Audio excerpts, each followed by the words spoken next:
My name is Eli Patterson, Private, 26th North Carolina Infantry. I was 19 when I crossed into Pennsylvania, and I didn't know I'd never leave. It began as a skirmish, a few cavalry units clashing near a sleepy town called Gettysburg. No one planned to fight there. Not Lee, not Meade, not us. But by noon on July 1st, 1863, thousands of men were pouring into those rolling fields. And that sleepy town became the center of hell. We came in from the west, the Confederate side, marching through wheat fields with sweat on our backs and dust in our throats. The Yankees were already there, dug in by the At first, it felt like any other engagement. Smoke, orders, the crack of musket fire and the iron thunder of artillery. But it escalated fast. I remember running past a church that had turned into a field hospital.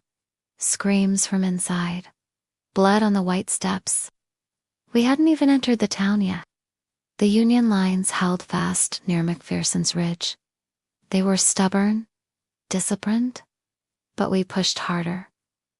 Charge. Bayonets down, rifles up. You screamed to drown the fear and ran straight into the smoke. We took the ridge by afternoon. The Union men pulled back through the town. We chased them, but it felt hollow, because by then, our dead covered the grass like spilled grain. My friend Thomas shot through the chest. He was 17. He died asking for water I didn't have. Tell my mother I tried to stand. By nightfall, Gettysburg wasn't a town anymore. It was an open wound, and the worst hadn't even begun. In part 2, we'll hear from the Union side. As they dig in on Cemetery Hill, brace for the bloodiest day of the war, and pray that this hill becomes more than just dirt. Corporal Daniel Reed, 20th Maine Infantry, aged. On the second day at Gettysburg, I was ready to die, but not to lose. July 2nd, 1863. The Union Army held the high ground, dug in along a line that curved like a fishhook, from Cemetery Hill to Little Round Top. We were told, if we lose this ground, we lose the war. That morning was too quiet. We patched our boots with torn shirts, sharpened bayonets on rocks. Some of us wrote letters, knowing we might not finish them. The Confederates came late, but came hard. By afternoon, Longstreet's men slammed into our left flank. It was like a wave made of knives. I was stationed at the far end. Little Round Top, they told us we were the end of the line. If you fall, they'll wrap around us. We didn't plan to fall. They came up the hills screaming, gray uniforms flashing through smoke and underbrush.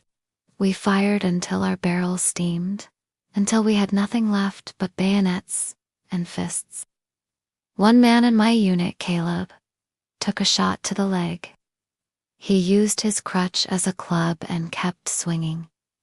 By sunset, we had nothing left. No ammo, no strength, only the hill. That's when Colonel Joshua Chamberlain shouted the unthinkable. Fix bayonets? We charge? We looked at each other like he'd gone mad. But we obeyed. Down the slope we ran, screaming like banshees, straight into a shocked Confederate line. They broke, and we held. Elsewhere, the story was the same. Peach orchard, wheat field, devil's den. Ground traded hands again and again, bodies piling like sandbags. One Union soldier wrote, "We fired until the barrels blistered, until the ground steamed with blood, until we forgot why we were still standing." By nightfall, no one cheered. There was no glory, just the moans of the dying and the hollow silence of the living. But we had the hill, and that meant hope. In part 3, the final blow is struck. Lee gathers his forces, picket lines his men, and the fate of the Confederacy charges toward the center. One last time, Private Thomas Hawley, Pickett's Division, Army of Northern Virginia, age 22. We didn't know it would be the last time we ever marched together. The morning of July 3rd was still.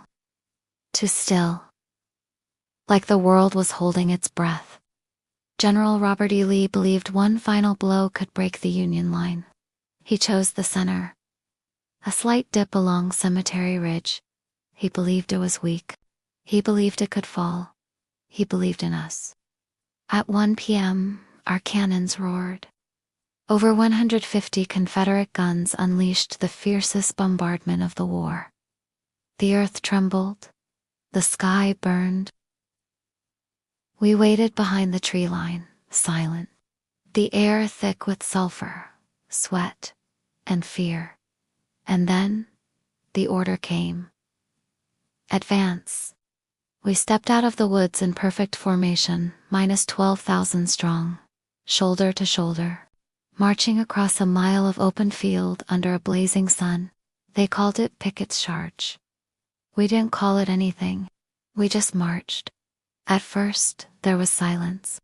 Then came the distant cracks of Union artillery. Then closer.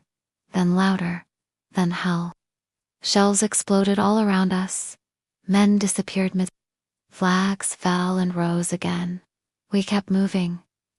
Don't look down. Don't look back. When we got close, maybe 300 yards, the rifles began. Union soldiers rose behind the stone wall, firing in volleys that tore through us like wind through wheat. Still, we charged. Some of us reached the wall. We leapt over it. Bayonets clashed. Smoke choked the air. One of my friends, Jesse, made it beside me. He was stabbed before he could raise his musket. I fired once. Then nothing. My hands were shaking too much to reload. And then the line collapsed. We didn't retreat. We ran. The same mile we'd marched so proudly, we crossed again as hunted men. Behind us, the field was quiet. Because there was no one left to scream. Over 6,000 of us fell in under an hour. Lee rode out to meet us. His voice was low, almost a whisper. It's all my fault. We wanted to believe it wasn't, but we knew. Gettysburg had broken us. The war didn't end that day, but it changed. From that moment, the Confederacy would only move backward. And the Union, wounded, bloody, battered, would never break again. Thank you for watching Battle Reborn. If this story moved you, subscribe and share. Because history isn't just facts and dates. It's the voices of the ones who were there. And in the fields of Gettysburg, those voices still echo.